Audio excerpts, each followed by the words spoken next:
Assalamualaikum warahmatullahi wabarakatuh. Alhamdulillahirrabbilalamin. Kita hari ini dapat berjumpa lagi pada kegiatan diskusi untuk mata pelajaran atau mata kuliah Sistem Pengembangan Kurikulum Pendidikan Agama Islam. Nah, kami dari kelompok 4 yang terdiri dari M. Rizky, M. Yangani, M. Irfansa, M. Syarif, M. Khairun Najmi, dan M.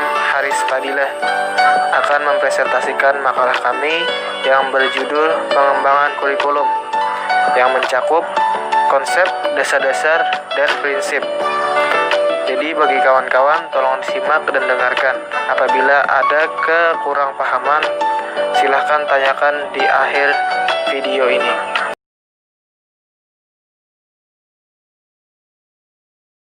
A. Konsep kurikulum. Kurikulum pada mulanya berasal dari bahasa Yunani yaitu curire yang berarti pelari dan curere yang berarti tempat berpacu. Sedangkan dalam kamus Webster, pengertian kurikulum dalam bidang pendidikan muncul pada tahun 1955 yang memaknai kurikulum sebagai beberapa mata pelajaran di sekolah atau mata kuliah di perguruan tinggi yang harus ditempuh untuk mencapai suatu tingkat tertentu atau ijazah. Dari pengertian tersebut, beberapa tokoh dunia mulai mengembangkan tentang konsep dari definisi kurikulum. B.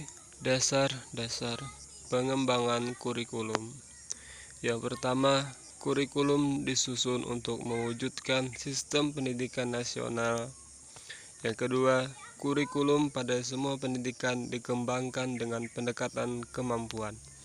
Yang ketiga, kurikulum harus sesuai dengan ciri khas satuan pendidikan pada masing-masing jenjang pendidikan. Selanjutnya yang keempat, kurikulum pada semua jenjang pendidikan dikembangkan sesuai dengan kebutuhan, potensi, dan minat peserta didik dan tuntunan pihak-pihak yang memerlukan dan berkepentingan. 5. Kurikulum pada semua jenjang pendidikan dikembangkan sesuai dengan tuntunan lingkungan. 6. Kurikulum pada semua jenjang pendidikan mencakup aspek spiritual keagamaan, intelektualitas, watak, konsep diri, keterampilan belajar, kewirausahaan, keterampilan hidup yang berhak dan bermartabat, pola hidup sehat, estetika, dan rasa kebangsaan. Kemudian C. Prinsip kurikulum. Secara gramatikal, prinsip berarti asas, dasar, keyakinan, dan pendirian.